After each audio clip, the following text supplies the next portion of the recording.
Hello friends, welcome back to our YouTube channel. बहुत time से भाई वीडियो बनाया नहीं था, थोड़े काम काज में थे, अब जाके फ्री हुए हैं। तो पिछले लेक्चर में क्वेश्चन नंबर 9 चलाया था हमने एडमिशन का। आज अपने देखेंगे क्वेश्चन नंबर 10। पार्टनर्स का नाम है विदित विशाल और जो नया पार्टनर है उसका नाम है बंटी।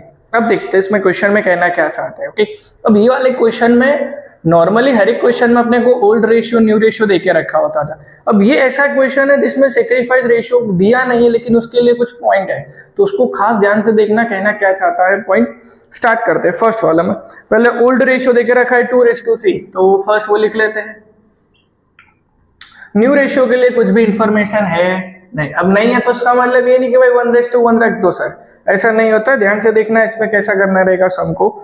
विदित will sacrifice 1/4 of his share, Vishal will sacrifice 1/8 from his share to favour of Bunty. तो भाई बंटी के लिए ध्यान से देखना, भाई बंटी से शेयर, उसके लिए भाई विदित भी सेक्रीफाइस कर रहा है, तो विदित सेक्रीफाइस प्लस विशाल सेक्रीफाइस। अब कितना कर रहे हैं वो देख ले। विदित कितना सेक्रीफाइस कर रहा है, बोले सर 1/4, तो 1/4। और ये कितना कर रहा है 1/8। तो दोनों का सेक्रीफाइस कंबाइन करके जो बंटी है उसका न्यू रेशियो निकलेगा। अब देखते हैं कैसे। 8 1 8, 4 1 4 और 8 4 32। तो ये हो जाएगा आपका 12/32। और दोनों 4 के टेबल में आते हैं, 4 3 और 4 8। तो 3:8 अपना क्या आया, बंटी का शेयर आया। बराबर सर। अब बंटी का शेयर कहाँ काम आएगा, तो भाई बंटी का शेयर अपने को गुडविल फाइंड करने में काम आएगा। डन। अब निकाल लेते अपने सेक्रीफाइस रेशियो, देखना ध्यान से। ये विदित और ये विशाल, तो विदित का कितना है सर, बोले 1/4 और यहाँ पर कितना है 1/8। अब यहाँ पे एलसीएम लेके सेम करेंगे, 1/4 तो इसमें 2 का मल्टीप्लाई हो जाएगा और रिजल्ट ऑलरेडी 1 का ही होगा। तो ये हो गया 2/8, 1/8। तो सेक्रीफाइस रेशियो क्या आ गया आपका 2:1। बोले सर सेक्रीफाइस रेशियो कहाँ काम आएगा, तो जो गुडविल है इसको डिस्ट्रीब्यूट करने के लिए अपने को काम आएगा सेक्रीफाइस रेशियो, और जो बंटी का शेयर है 3/8 वो अपने को काम आएगा गुडविल निकालने के लिए। ओके, छोटा सा ये थोड़ा नया चीज था। अब इसके बेस के ऊपर हम को अपने आगे कंटिन्यू करते हैं। Bunty will bring 72,000 as a capital and his share of goodwill in cash. 72,000 जो है वो कैश में ला रहा है। कैश आ रहा है तो कैश अकाउंट के डेबिट में, यहाँ पे 2 करके लिख देता हूं मैं, एक लाइन छोड़ के। बंटीज कैपिटल अकाउंट 72,000 कैश में ला रहा है। उसकी दूसरी एंट्री कहाँ करेंगे, तो बोले कैपिटल अकाउंट के क्रेडिट साइड में। यहाँ भी बाय लिख देते हैं, यहाँ 2 लिख देते हैं, और यहाँ पर अमाउंट लिखेंगे कैश अकाउंट। किसमें, बंटी में आएगा कितना 72,000। डन। आगे देखते हैं अपने क्या बोला गया, his share of goodwill in cash. अब गुडविल फर्म की यहां देके रखी है 32,000। डन। चलो देखते हैं। अब गुडविल के लिए यहां पर एक छोटा सा कैलकुलेशन कर रहा हूं, ध्यान से देखना। 32,000 गुडविल है, उसमें से अपने को न्यू पार्टनर की गुडविल चाहिए। अब न्यू पार्टनर कौन है यहाँ पे, बंटी, तो उसका शेयर अपनों ने क्या निकाला था 3/8। अब इसको कैंसिल करते हैं, तो 8 4 तो 12,000 जो है वो आपकी क्या आएगी गुडविल, जो किस में लाएगा, कैश में लाएगा। अब गुडविल कैश में लाता तो उसकी एंट्री अपने बताई हुई है, तो सबसे पहले यहाँ पर लिखेंगे कैश के डेबिट में गुडविल प्रीमियम अकाउंट 12,000 है, और दूसरी एंट्री कहाँ होगी भाई, तो बोले कैपिटल के क्रेडिट में सेम वर्ड लिखेंगे गुडविल प्रीमियम अकाउंट। अमाउंट कितनी है 12,000, किस में डिस्ट्रीब्यूट करोगे, बोले सर सेक्रीफाइस रेशियो। ओनली चीज उसी लिए तो निकालिए, बाकी अपने निकालते नहीं। तो 12,000 मल्टीप्लाई 2/3, उसका आ गया 8,000 और इसका कितना आ गया भाई 4,000। डन। तो ये गुडविल वाला कैलकुलेशन डन होती है। इसमें अपनों ने नया क्या देखा, एक तो सर सेक्रीफाइस रेशियो देके नहीं रखा था, लेकिन सेक्रीफाइस शेयर्स देके रखे थे। उसके बेस के ऊपर अपनों ने सबसे पहले जो न्यू पार्टनर है उसका अपनों ने क्या निकाला, सेक्रीफाइस शेयर्स के कितना पार्ट या फिर सॉरी सेक्रीफाइस शेयर नहीं, बंटी का जो शेयर है वो, अब वो जो बंटी का न्यू वाला शेयर है वो कहाँ काम आएगा, तो सर टोटल गुडविल में से वो कितनी गुडविल लाएगा उसके लिए आया। नेक्स्ट अपनों ने उसके बेस के ऊपर क्या निकाला, सेक्रीफाइस रेशियो। सेक्रीफाइस रेशियो वही नए पार्टनर की जो भी गुडविल है वो ओल्ड में क्या करनी पड़ेगी, डिस्ट्रीब्यूट करनी पड़ेगी ओल्ड पार्टनर्स में। इसके लिए कौन सा रेशियो चाहिए वहां, सेक्रीफाइस, तो उसके लिए अपनों ने क्या निकाला, सेक्रीफाइस। फिर गुडविल अपनी आई 12,000, तो 12,000 की दो एंट्री करी, कैश में ला रहा है तो भाई कैश अकाउंट के डेबिट में आएगा गुडविल प्रीमियम, और दूसरी एंट्री आएगी कैपिटल अकाउंट के क्रेडिट साइड में गुडविल प्रीमियम, कौन से रेशियो में, सेक्रीफाइस रेशियो में। डन, दोनों पॉइंट यहाँ पर डन होते हैं। नेक्स्ट आ रहा है विदित and Vishal withdrawn 50% goodwill receive by in cash. अब ये नया पॉइंट है कि भाई 50% गुडविल है वो कैश में ले जा रहे हैं, कौन ले रहे हैं, तो भाई विदित और विशाल। 50% है तो अपने यूज के लिए ले जा रहे हैं, तो आप उसको ड्राइंग के बेस के ऊपर भी गिन सकते हैं। ओके, तो ये ड्राइंग आएगा तुम्हारा कैपिटल के डेबिट साइड में, ड्रॉइंग्स अकाउंट। कितने ले जा रहे हैं, 50%। 8,000 का 50% कितना आ गया भाई, बोले सर 4,000। 4,000 का 50% कितना आ गया, 2,000। बोले सर ये आपने एक एंट्री तो कर दी, अभी इन्होंने बोला कैश में ले जा रहे, किस में ले जा रहे भाई, कैश में। तो एक तो यहाँ पर एंट्री कर दी, दूसरी एंट्री कहाँ हो जाएगी, कैश के क्रेडिट साइड में। ओके, यहाँ पर अपने क्या लिखेंगे, क्या ले जा रहे हैं, गुडविल, किस में ले जा रहे हैं, ड्राइंग के बेस के ऊपर ले जा रहे हैं। तो यहाँ पर आप एज अ ड्राइंग में लिख सकते हो, और अगर ड्राइंग में लिखना है तो यहाँ पर आप लोग लिखोगे गुडविल अकाउंट। कौन कौन ले जा रहा है, बोले सर विदित और विशाल। कितनी ले जा रहे हैं, बोले 4,000 और 2,000, मतलब ले दे के 6,000। डन। अगर आपको अलग अलग शो करना है तो भी आप कर सकते हो। अब यहाँ गुडविल की जगह ड्राइंग वर्ड भी यूज कर सकते हो। ओके, अकॉर्डिंग टू क्वेश्चन आपको दोनों में से, लेकिन अमाउंट इधर आएगी उसका खास ध्यान रखना। नेक्स्ट है provision for depreciation on machineries to be 10%। अब मशीनरी पे डेप्रिसिएशन 10% बोला है, मशीनरी है कितने की देख लेता है। ओके, मशीनरी है यहाँ पर 30,000 की, और उसके ऊपर डेप्रिसिएशन बोला है 10%। तो 30,000 का 10% 3,000 है, तो ये क्या आ गया भाई 27,000। अब 3,000 अपना तो क्या है, लॉस है सॉरी एक्सपेंस है, तो एक्सपेंस है मतलब रिवैल्यूएशन के डेबिट में क्या लिखेंगे, 2 करके डेप्रिसिएशन ऑन मशीनरी कितना आ जाएगा भाई 3,000। नेक्स्ट देखते हैं, right of 3,600 is a bad debt from debtors and 15% bad debt reserve है। तो सबसे पहले डेप्टर्स देख लेते हैं, 39,600। तो ये मैंने लिखा डेप्टर्स 39,600, उसमें से बैड डेट बोला है कितना 3,600, तो माइनस करके लिखेंगे तो बचेगा कितना 36,000। डन।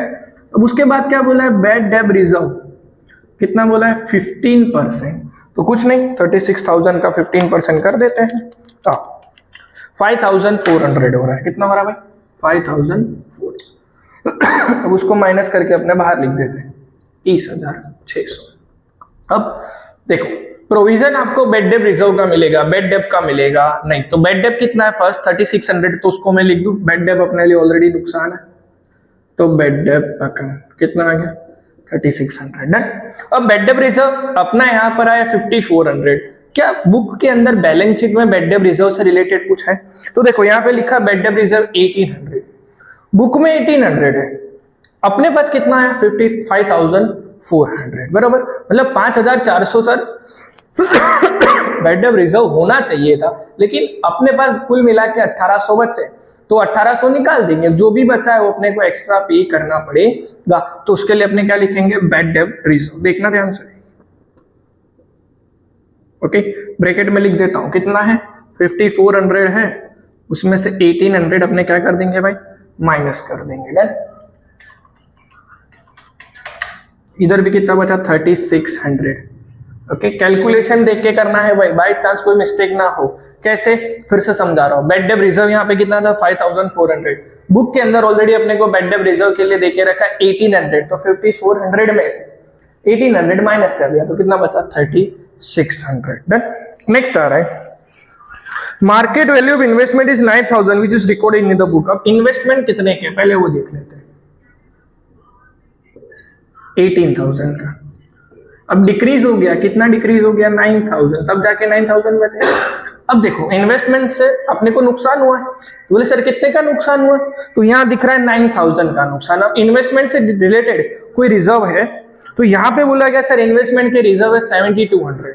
ओके, मेरे पास नुकसान मेरे को 9,000 का हो गया, ऑलरेडी मेरे पास अमाउंट कितनी बची है, बोले सर 7,200। अभी भी अपने पास कम पड़ रही है, कितनी कम पड़ रही है, बोले सर 1,800। कहाँ से आया, 9,000 माइनस 7,200, तो बचा कितना 1,800। तो अभी भी वो तो मेरे को देना ही पड़ेगा, कहीं ना कहीं से लाना ही पड़ेगा, तो ये मेरे लिए क्या है, एक्सपेंस। तो ये कहाँ पर आएगा, इधर में। क्या लिखेंगे अपने, इन्वेस्टमेंट। कितना लिखूंगा भाई मैं, 1,800। कैसे 1,800, सेम अगर आप बोलो तो इसके अकॉर्डिंग भी लिख सकते हैं, तो डायरेक्ट लिखना है तो लिख सकते हो 9,000 में से अपनों ने 7,200 माइनस कर दिया, तो कितना बचा 1,800। नेक्स्ट कॉलम है claim of worker compensation fund is accepted 30,000। अब जब भी मैंने बोला है वर्कर कंपेंसेशन फंड क्लेम कितने का हो रहा है, जितना क्लेम हो रहा है पहले वो बैलेंस शीट में डाल देते हैं। वर्कमैन कंपेंसेशन 30,000 क्लेम हुआ, तो पहले इसको लिख दिया मैं।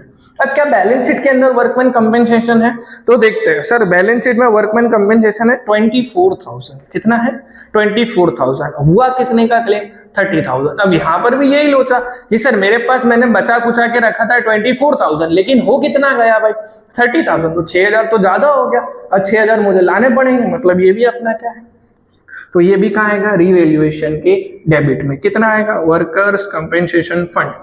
यहाँ पर बच रहा है कितना, 30,000 था, अपने बुक में ऑलरेडी 24,000 है, तो वहां तक तो मैं दे दूंगा। अभी 6,000 जो मेरे पास बचा है वो मुझे एक्स्ट्रा पे करना पड़ेगा।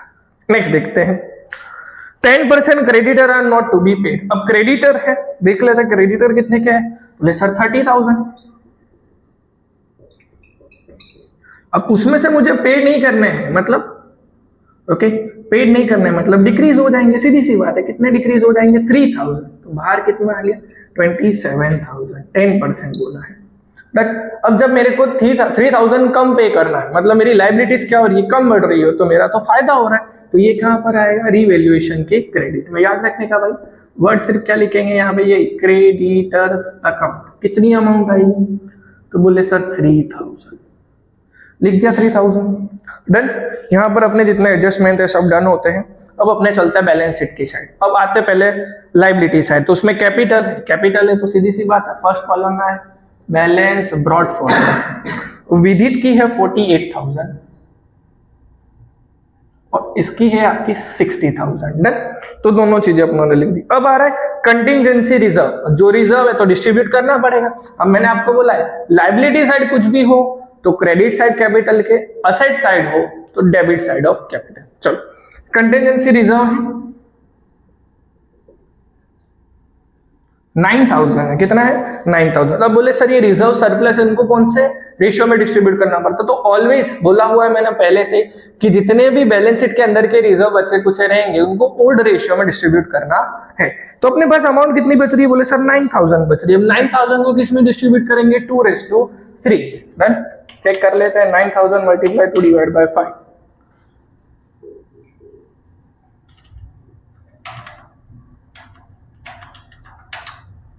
ये हो गया 5,400। डन। ये भी हो गया। नेक्स्ट आ रहा है अपना इन्वेस्टमेंट रिजर्व। बोले सर हो गया है। क्रेडिटर ये भी हो गया। बेड डेब्ट रिजर्व वो भी हो गया। अब आ जाते हैं अपने एसेट साइड। बिल्डिंग आ रही है तो यहां लिख लेते हैं 66,000। मशीनरी हो गया। स्टॉक बोले बाकी है, कितना है स्टॉक, बोले सर 18,000, तो लिख दिया भाई यहाँ पे 18,000। नेक्स्ट क्या आ रहा है, डेप्टर्स हो गया। बैंक का डेबिट बैलेंस है तो ये बैलेंस ब्रॉड फॉरवर्ड कितना है, तो बोले सर 8,400 है। नेक्स्ट आ रहा है इन्वेस्टमेंट, तो उसकी कैलकुलेशन हो गई। अब सब चीजें अपनों ने डन कर दी है। अब करते हैं अकाउंट को क्लोज। तो आओ यहां का प्लेस करते हैं। ऑब्वियसली दिख रहा है यहाँ का ज्यादा है, कितना ज्यादा है देख लेते हैं।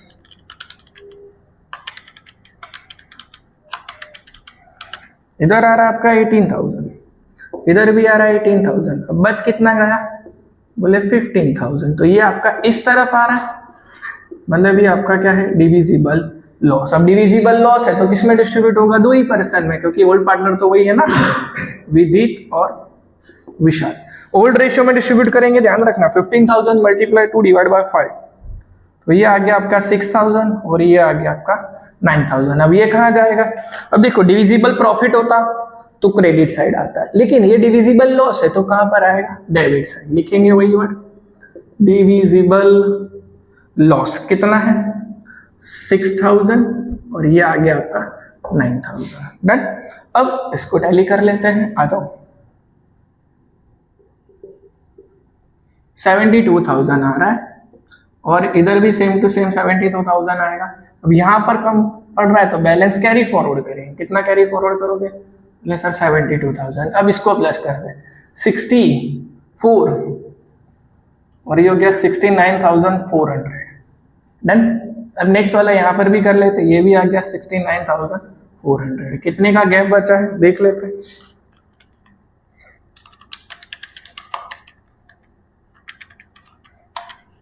$58,400 का गैप आ रहा है। नेक्स्ट वहां पे 48,000, 8,000 और 3,600, तो ये आ गया आपका 59,600। यहाँ पर भी लिख देंगे 59,600। अब उसमें से माइनस कितना कर देंगे? 10,000, तो अमाउंट कितनी बच गई? 49,600। अब ये कहाँ पर आ जाएंगे? तो बोले कैपिटल में आ जाएगा, विदित, विशाल और बंटी। विदित का 49,600, 58,400 और लास्ट में कितना आएगा? 72,000। सबका प्लस करके लिख देते हैं। टोटल आ गया आपका 1,80,000। डन।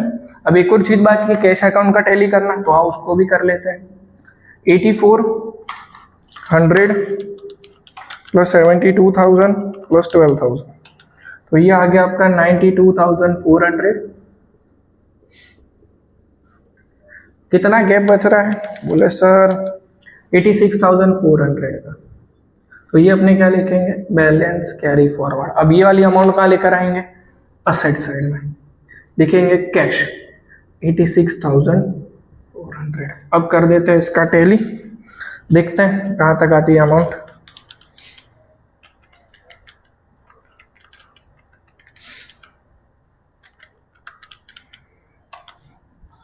$2,37,000। क्या यहाँ पर भी आ रहा है 2,37,000? चेक कर लेते हैं। से 2,37,000। Okay done. यहाँ पर आपका जो सम है वो डन हो जाता है। सिर्फ इसमें एक एक्स्ट्रा का पॉइंट क्या था, स्टार्टिंग में जो सेक्रीफाइस वाला था वो, उसको ध्यान में रख ले। बाकी कुछ रिजर्व के भी पॉइंट्स थे जो कुछ नए थे, बराबर एडवांस है, वो आने वाले क्वेश्चन में भी सेम रहेंगे, तो अपने को उसका खास ध्यान रखना रहेगा। ओके, बहुत इजी सम है। अगर पॉइंट टू पॉइंट अपने चले तो कैलकुलेशन वाइज देखने जाए तो यहाँ पर ध्यान ये रखना है कि कौन सी अमाउंट बच जा रही है, उसको डिस्ट्रीब्यूट करना है कि नहीं करना है, उसका खास ध्यान रखना पड़ेगा। ओके, मिलते हैं अगले लेक्चर में एक और नए सम के साथ। तब तक